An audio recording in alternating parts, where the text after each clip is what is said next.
Guys, naubos na daw yung 10 million ni Kuya Lutz, kaya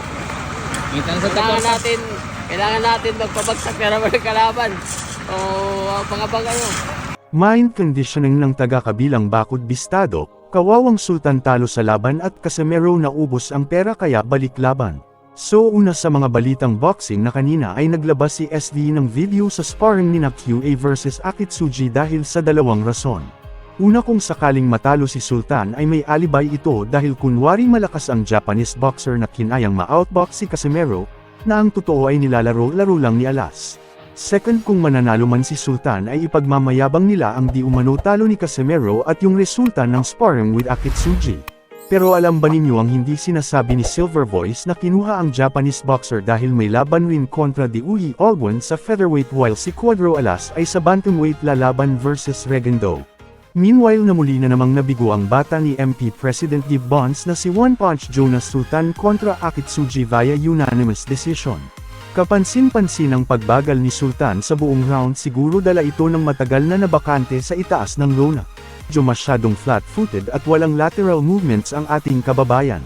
Although pinadugo ni Sultan ang ilong ng kalaban sa 4th round ay nasaktan naman siya ng makakonekta ng isang malinis na body shot si Akitsuji at mabuti na lang at sa huling segundo ito mangyayari. Until para na lang itong kandila na unti-unting nauupos habang tumatagal ang rounds na panay tanggap na lang ng suntok galing sa kalaban. Sa ibang balita na ating sakyan ng mga haters na di umano umayaw at nagtago sa likod ng referee si Cuadro Alas versus Nognog at natalo pa ito when facing Sultan last 2017. Ang tanong kung may ginawa bang bagong strategy si Angas ng Pinas na hindi ginawa ng dalawang boxers na tumalo sa kanya. Dahil since 2018 up to the present ay naging undefeated at naging mabangis na ito sa itaas ng lona. Sa huling balita na sinabi ni Kuyang Joseph na nagkapirmahan na noong nakaraang araw at tumugma naman sa huling pahayag ni Cuadro Alas nang sumugod sa construction site ni Kuya Lods. Ayon pa ni Casimero na kailangan na niyang lumaban dahil naubos na raw ang 10 million na binigyan niya kay Coach Jason. Kuning 10 million na yata ni mo? Ha? Oh, turut na eh. Kung kaya ba ni? Hindi naman na. Turut na, magkuhan. Ingat. Kuning 10 million lagi yatag na ko ni Kuya Lutz. Narot na? Dali, araw ba narot? Ha? Huwag ka! Turut na. Narot na yung 10 million? Turut na eh, kay mga tagpito ka skill na, mga trabante. Ha? Pito ka skill, mga trabante. Adlawan ng helper?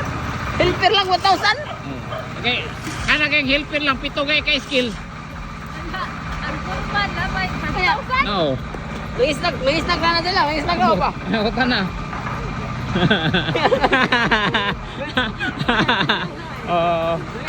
Guys, naubos na daw yung 10 million ni Kuya Lutz, kaya kailangan natin magpabagsak na naman ng kalaban. O pangabang kayo. At ayun, tuloy-tuloy na yung trabaho dito sa mansion ni Kuya Lutz. Abangan nyo yan. Ha? Kay Kuya Lutz lang yan. 10 million yan, 10 million. Pero ito yung napagawa niya. So guys, update natin si Kuya Lutz. So, naubos na yung 10 million niya, kaya kailangan natin lumaban ngayon. So, abangan nyo. Ha?